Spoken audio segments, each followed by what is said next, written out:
Hello everyone, আসসালামু আলাইকুম। আজকে আমি আপনাদের সঙ্গে শেয়ার করব কাতলা মাছ আলুর ঝোল রেসিপি।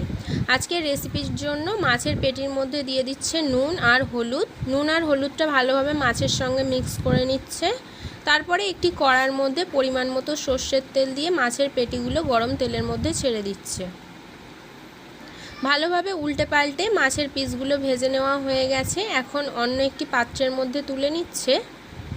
মাছ ভাজার ওই একই তেলের মধ্যে দিয়ে দিচ্ছে পেঁয়াজ কুচি আর আরও প্রয়োজন মতো সর্ষের তেল, আর দিয়ে দিচ্ছে থেঁতানো রসুন। সমস্ত কিছু একটু নেড়ে চেড়ে অ্যাড করে দিচ্ছে মৌরি আর কালো জিরে। তারপরে অ্যাড করে দিচ্ছে শুকনো লঙ্কা। সমস্ত কিছু নেড়ে চেড়ে ভালোভাবে ভেজে নিচ্ছে। পেঁয়াজটা ভালোভাবে ভেজে নেওয়া হয়ে গেলে অ্যাড করে দিচ্ছে আগে থেকে পিস করে রাখা আলুটা ভালোভাবে নেড়েচেড়ে অ্যাড করে দিচ্ছে কাঁচা লঙ্কা। এখন দিয়ে দিচ্ছে স্বাদ মতো নুন। গ্যাসের ফ্লেমটা মিডিয়াম টু হাইতে রেখে সমস্ত কিছু ভালোভাবে নেড়েচেড়ে নিচ্ছে।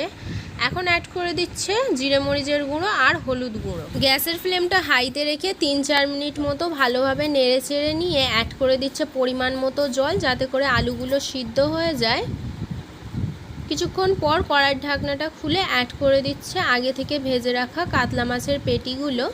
তারপর আবারও কড়াইয়ের ঢাকনাটা চাপা দিয়ে রাখছে।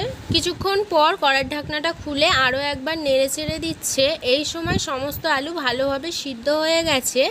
গ্যাসের ফ্লেমটা হাইতে দিয়ে ঝোলটা আরও 4-5 মিনিট মতো ফুটিয়ে নিলেই আজকের কাতলা মাছ আলুর ঝোল রেসিপিটা সার্ভ করার জন্য রেডি হয়ে যাবে। আজকের রেসিপিটা এই পর্যন্তই। আজকের রেসিপিটা ভালো লেগে থাকলে হাবিবার রান্নাবাটি চ্যানেলটিকে সাবস্ক্রাইব করে অল নোটিফিকেশান অন করে রাখবেন। ফিরে আসবো আবারও নেক্সট কোনো রেসিপি নিয়ে। সম্পূর্ণ রেসিপিটা দেখার জন্য ধন্যবাদ।